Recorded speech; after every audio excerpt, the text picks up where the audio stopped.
ಸದ್ಗುರುನಾಥ ಶರಣಂ ಜಯ ಜಯ. ಓಂ ಸಚ್ಚಿದಾನಂದ ಶರಣಂ ಜಯ ಜಯ.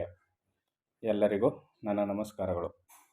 ಯೋಗ ವಾಸಿಷ್ಠ ನಿರ್ವಾಣ ಪ್ರಕರಣದಲ್ಲಿ ಶಿವನು ವಸಿಷ್ಠ ಗುರುಗಳಿಗೆ ಉಪದೇಶವನ್ನು ಮಾಡ್ತಾ ಇದ್ದ. ವಿಷಯವನ್ನು ತ್ಯಜಿಸಿ ತನ್ನಲ್ಲಿ ತಾನು ಐಕ್ಯವಾಗುವ ಕಾಲವು ಬರಲು, ಏನು ಹೇಳ್ತಾ ಇದ್ದಾರೆ ಅಲ್ಲಿ, ವಿಷಯವನ್ನು ತ್ಯಜಿಸಿ ತನ್ನಲ್ಲಿ ತಾನು ಐಕ್ಯವಾಗುವ ಕಾಲವು ಬರಲು. ಈಗ ವಿಷಯ ವಸ್ತುಗಳಲ್ಲಿ ಆಸಕ್ತಿಯನ್ನು ಇಟ್ಕೊಂಡು ಇಂದ್ರಿಯಗಳ ಮೂಲಕ ವಿಷಯ ವಸ್ತುಗಳಲ್ಲಿ ಇರ್ತಕ್ಕಂಥ ಸುಖವನ್ನು ಪಡೀಬೇಕು ಅನ್ನೋ ಇಚ್ಛೆ ಇರ್ತದಲ್ಲ, ಈ ಇಚ್ಛೆ ಎಲ್ಲವನ್ನು ತ್ಯಜಿಸಿ ತನ್ನಲ್ಲಿ ತಾನು ಐಕ್ಯವಾಗುವ ಕಾಲ ಬರ್ತದೆ ಒಬ್ರಿಗೆ. ಯಾರಾದರೂ ಸಾಧಕರಿಗೆ ಪ್ರತಿಯೊಬ್ಬರಿಗೂ ಇಂಥ ಒಂದು ಕಾಲ ಬಂದೇ ಬರ್ತದೆ. ಬಂದಾಗ ಅಂತಹ ವ್ಯಕ್ತಿಗೆ ಎಲ್ಲಿತ್ತೋ ಅಲ್ಲಿಯೇ ಪರಮಾಕಾಶದಲ್ಲಿರುವ ಶೂನ್ಯ ಶಕ್ತಿಯು ಆಕಾಶದಲ್ಲಿಯೇ ಲೀನವಾಗುವಂತೆ ಯಾರು ಅರಿಯಲಾರದ ತೆರದಲ್ಲಿ ಲೀನವಾಗಿ ಹೋಗುವುದು. ಗೊತ್ತಾಯ್ತಲ್ಲ? ಆಗ ಚಾಪಲ್ಯವನ್ನು ಬಿಟ್ಟ ನೀರಿನಂತೆ, ಚಪಲವನ್ನು ಬಿಟ್ಟ ಗಾಳಿಯ ಸುಳಿಯಂತೆ, ಸೌರಭವನ್ನು ಬಿಟ್ಟ ಹೂವಿನಂತೆ ವಿಷಯ ಮುಖವಾಗಿರುವಿಕೆಯನ್ನು ಸಂಪೂರ್ಣವಾಗಿ ಬಿಡುವುದು.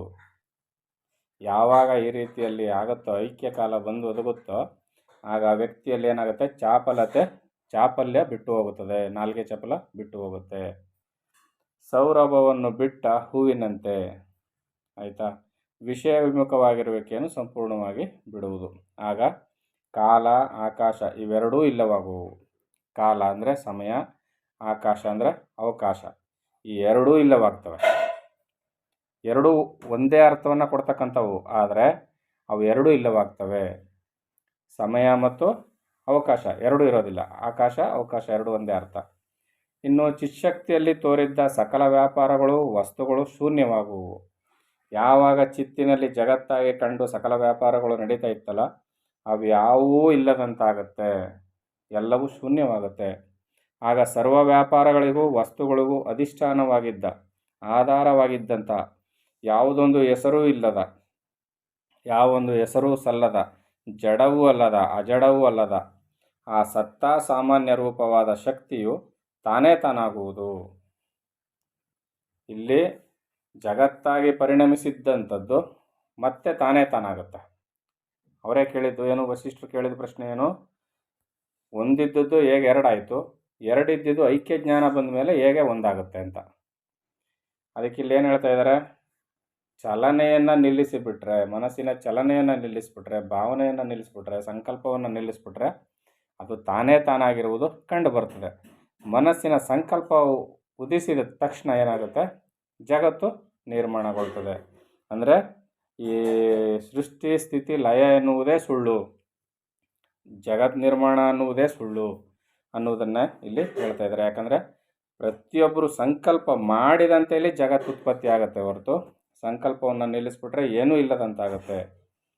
ದಿಕ್ಕು ಅಂದರೆ ಆಕಾಶ, ಕಾಲ ಮೊದಲಾದವುಗಳಿಂದ ತುಂಬಿ ತುಂಡು ತುಂಡಾಗದ ಮದಾಸತ್ತ ಪದವಿಯನ್ನು ಹೊಂದಿದ ಈ ಚಿಶಕ್ತಿಯು ಅಂದರೆ ಜಾಗೃತ ಸ್ವಪ್ನ ಸುಷುಪ್ತಿಗಳನ್ನು ಮೀರಿದ ತುರಿಯವೆಂಬ ಅವಸ್ಥೆಯಲ್ಲಿ, ಅರ್ಥ ಆಗ್ತಿದೆಯಲ್ಲ ಚೆನ್ನಾಗಿ, ಜಾಗೃತ ಸ್ವಪ್ನ ಸುಷುಪ್ತಿಗಳನ್ನು ಮೀರಿದ ತುರಿಯವೆಂಬ ಅವಸ್ಥೆಯಲ್ಲಿ, ಯಾವುದು ಈ ಚಿಶಕ್ತಿಯು ತುರಿಯವೆಂಬ ಅವಸ್ಥೆಯಲ್ಲಿ ವಿರಾಟ್ ಹಿರಣ್ಯಗರ್ಭ ಅವ್ಯಾಕೃತಗಳೆಂಬ ತುರ್ಯ ಪುರುಷರ ಅಂಶವುಳ್ಳದ್ದಾಗಿ ಯಾವುದೊಂದು ಮೋಹವೂ ಇಲ್ಲದೆ ಶುದ್ಧವಾಗಿ, ಯಾವುದೊಂದು ಕುಂದುಕೊರತೆಯೂ ಇಲ್ಲದೆ ಅನಾಮಯವಾಗಿ ಆಗುವುದು.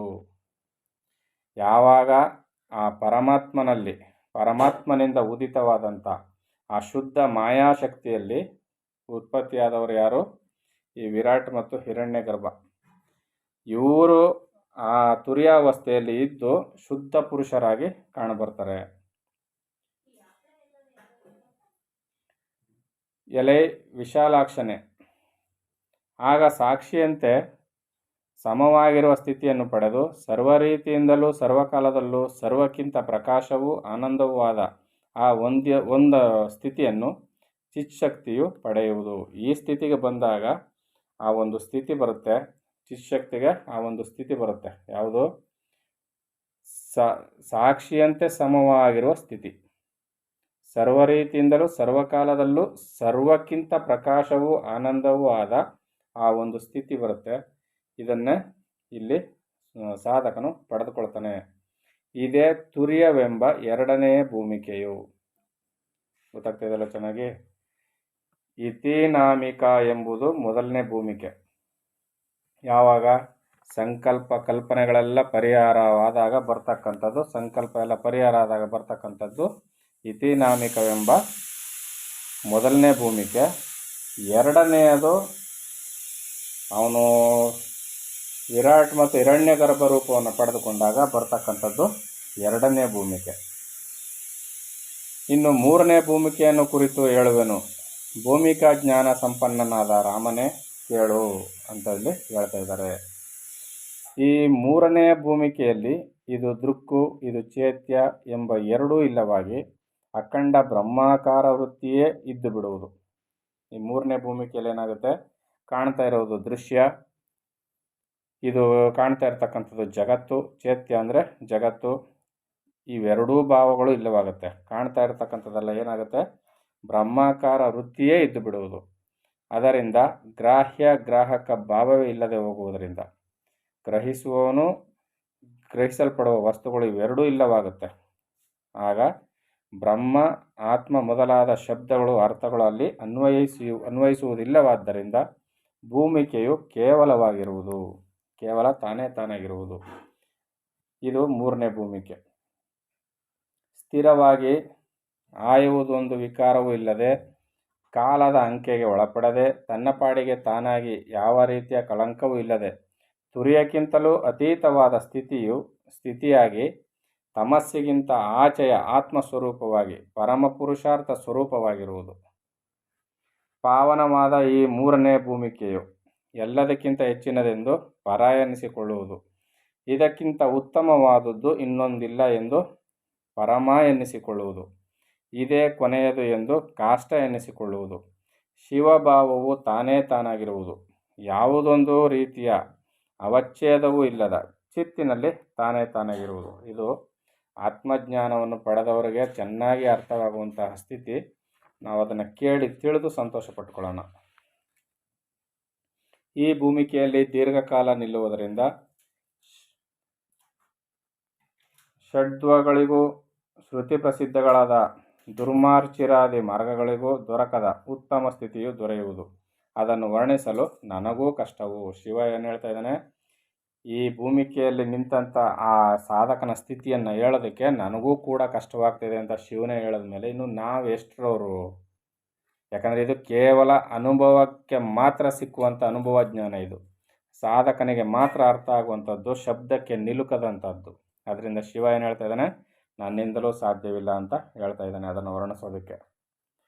ಜಾಗೃತಾದ್ಯವಸ್ಥೆಗಳನ್ನು ಅವನ್ನು ಮೀರಿದ ತುರ್ಯಾವಸ್ಥೆಯನ್ನು ಮೀರಿದ ಅವಸ್ಥೆ ಇದೆ ಎಂದು ಎಲೆ ಮುನಿಯೇ ಇದನ್ನು ಕುರಿತು ನಿನಗೆ ಹೇಳಿದೆನು.